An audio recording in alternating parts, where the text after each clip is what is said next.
And as promised, we have her in the studio, Business Lunch with Lindie Malan. Lindie, altyd lekker om jou hier te hê weer eens. Goeiemôre. Altyd. Dankie Christie vir die verwelkoming. Lekker om hier te wees. Ja, ek kan nie altyd nie wag wat jy altyd vra vir al ons gaste nie. And the guest today is Wayne Spammer, manager Somerset West Night Shelter. Wayne, good afternoon and welcome as well. Oh, thank you very much. Thanks for having me. Fantastic. Lindie, there you go. Can't wait. So Wayne, such a privilege to have you here. I always see you dashing around in town with your white vehicle, clearly marked night shelter. And thank you so much for spending time with us. So I want to kick off immediately by asking you, how and when did you get involved with the night shelter? Where did it begin for you? It began about 14 years ago when my wife was a volunteer there. She used to volunteer on a Friday night doing meals. I used to drop her off and take my daughter to McDonald's and then pick her up. And that went on for like a year. And then one day she couldn't do it, so I stepped in her place to make the meal. And since then, I haven't looked back. So, so I still go, okay, so here you are, you've got a job, you've got an income, your wife is doing this Friday thing, and, it's like nothing to you. You take your daughter to McDonald's. But what happened that specific evening? Because you make it sound like and the rest is history, but something changed for you. What was that? Just meeting the people, people look at homelessness and then you think they're different from you. But you know what? They're actually the same as you. They're just down on their luck at the moment, and that touched my heart that there was people that were more educated than me, just down on their luck, and that touched me and I wanted to do more for them. Okay. And do you have a sense of life called you for this? I mean, is that sense of centeredness around what you do? Yes, it definitely is. So many people say to me, they can never do my job. And that's not an easy job because you actually deal with people's lives. And yes, so I take it as a calling. We always joke that it's not about the money in our job because in NPOs you do not make money. So it's about doing what you're passionate about. And okay, since then, is your wife still involved? Yes, it's actually quite funny because me and my wife both had good jobs. So when I left my good job to work at the shelter, she supported me. And then about a few years later, she got a passion job that she was passionate about. So she went also into MPO business, you understand? So yes, my wife's very much involved. It's a teamwork. My daughter's involved. So it's very much... The whole family is involved. It actually takes over your life, you understand? Oh, so, okay, yes. Okay. So just a little bit of background, some stats. Families assisted, 125 families. Individuals assisted, 373. This is now over the last, I suppose, 36 years that the shelter has been in existence? Or is this since you've been involved? This is just the last year. Is this the last year? Oh, my gosh. Okay. So the last year, let me just rephrase. Families assisted, 125, 373 individuals, adults 169, kids 204. It's a rap sheet that's so impressive. So maybe for listeners that have seen you but haven't got an idea what night shelter means, just give us some idea of how the structure, what have you got? You mentioned a family shelter and all the rest. So background to what do you do? How's it set up? Maybe just some background information. Okay, so we run 2 night shelters. We run a single adults. Those are for single men and women, which we started, which was started 36 years ago. And then we have the family shelter, which we house families, which we started in 2020. We are the only shelter in the Western Cape that does whole families. There is no other shelter there. So we are the first family shelter in the Western Cape. Okay. So yeah, so we will take mothers and kids. We have fathers and kids, whole families. So it doesn't make a difference as long as it's a family unit. Okay, so and then so let's just go through the process. So I find myself homeless either as a family or as an individual, and I hear about night shelter. I come there. What happens next? Okay, at the single adult shelter, you can just walk in because you can come to the gate and you say, I need a bed for the night. You'll see a social worker. And then they'll do the process from there. The family shelter is a bit more different because we are dealing with kids. So you have to fill in an application form. which will then be checked by the social workers. So the children's a more processed one because we're working with kids, so we have to do.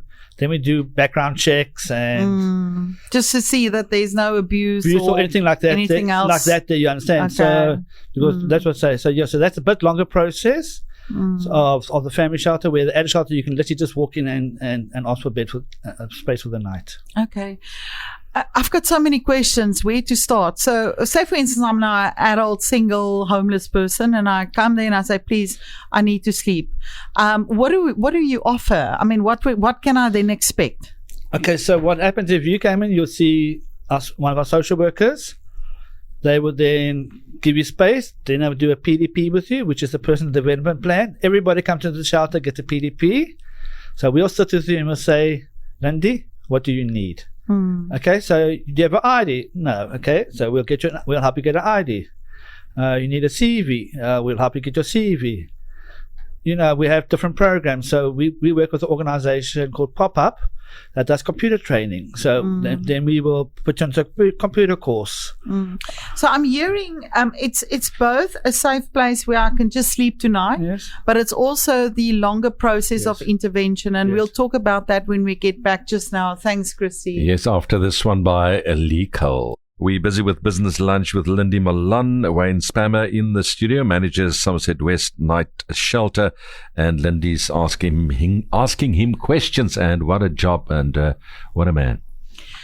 So we quickly spoke about, do we have any idea how many people are homeless out there? And you called a number, but you're not sure. Yeah, before COVID, we estimated 800 people on the streets. That was before and COVID. Just here in our town, in the Heidelberg area, 800. There was a survey done then, 800. But now after COVID, it has grown much more now. And now we actually don't know how many. How many? And you also mentioned that due to COVID, families that's been out of their house, don't have a job, no way to care for themselves and their kids. Yeah, a lot of families. Yeah, at the moment, our family shelter is full of people who are affected by COVID. Families who lost everything. So yes, COVID actually. That's crazy. So I do know that there is a basic fee for an overnight stay, shall we say, at the shelter. And what is that amount, Wayne, and how does that process work? Okay, well, there is a fee of 15 Rand a night, but 80% of the people who live in the shelter will never ever pay that fee. Okay. That is only for really people who are working. To say, well, contribute towards a bit of where you stay, because anywhere you stay, you will contribute. But that's what I say, 80% of people will never pay a cent living in the shelter. Okay. So you mentioned a couple of programs, and there were words that stand out on this information sheet: reintegration, reunification, and referral. Could you just give me some idea of what each one of these mean? Okay, reintegration is getting the people back into society. We find that all they need is someone to believe in them, to help them get a job. And once they got a job, they can save a bit of money. As I said earlier on the PDP, so part of your PDP, if you're working, you save. So it's about getting guy back on his feet, back into society. So that's reintegration. Yes. What is reunification then? Reunification is getting people back with their families. Okay. So sometimes we find that the person's coming to the shelter. They've come from, let's say they come from Lesotho, Transkei. Okay. They've come down to Cape Town to find work. They can't get work. They're stuck in Cape Town. They Can't get back. So what happens is we'll contact the family. We will put them back. The shelter will pay and put them back on the bus, send them back to their family. Oh my goodness. So we will reunite them with the family. Give them the means to reunite and go back. So that is then we'll reunite them with their families. Yeah. We send people all over the country now back to their families, so even locally, sometimes someone's had a fight with their family. Yeah, there's an estrangement, or there was some abuse, or substance abuse. Then the process of supporting that person being accepted back into family. That definitely, yes. Okay. And what is the story about referrals? What do you mean by referral? Sometimes we get people into the shelter who need to go to a drug rehab, or they need to go to abuse center. Yeah, you mentioned Women Abuse Centre. Women Abuse Centre. So we work very much with Stellenbosch Abuse Centre. Yes. So sometimes, especially ladies are coming. Yes. They've come from abusive relationship. Yes. They need counselling. Yeah, and that's more specialised. Specialised. Right? So we are not counsellors. Yes. So what we will do is we will then refer them to the abuse centre. They'll go there to get counselling. After 3 to 6 months, they'll be referred back to us. Once they, so we work together. So yes, it's about that. Yeah. So where does the funding come from? I mean, at any given time, there's how many people at the shelter, both between the family and the night shelter? 150 people every night. Every night.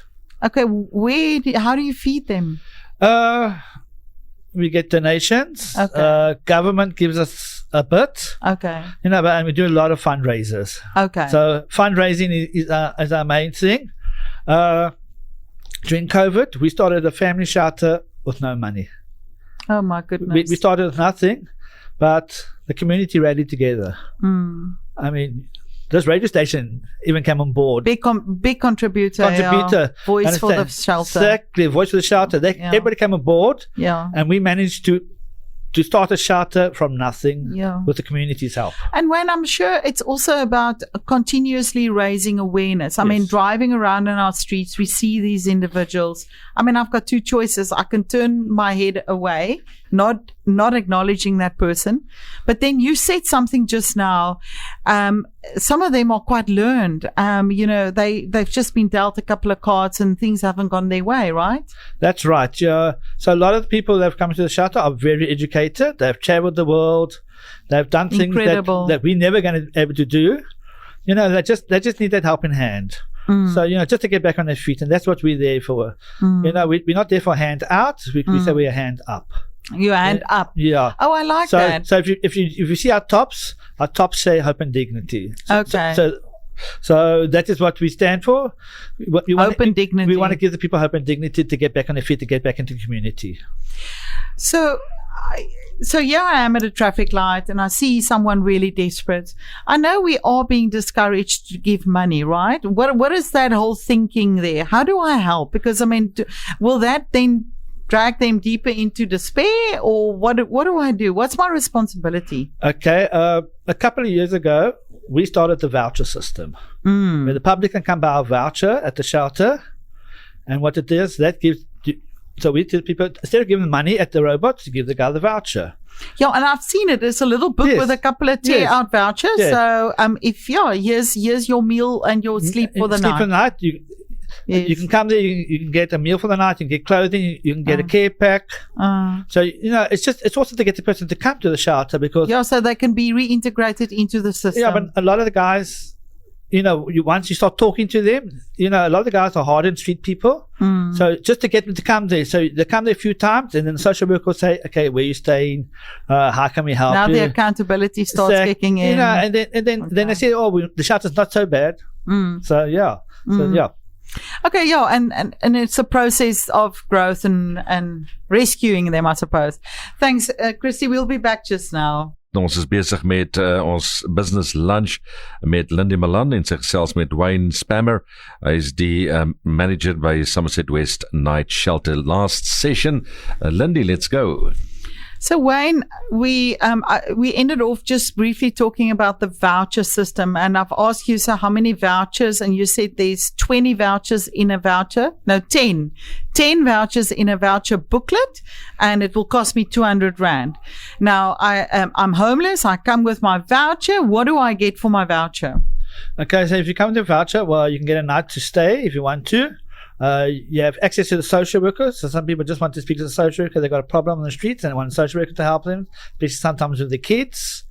Food parcel, clothing, blanket, a shower.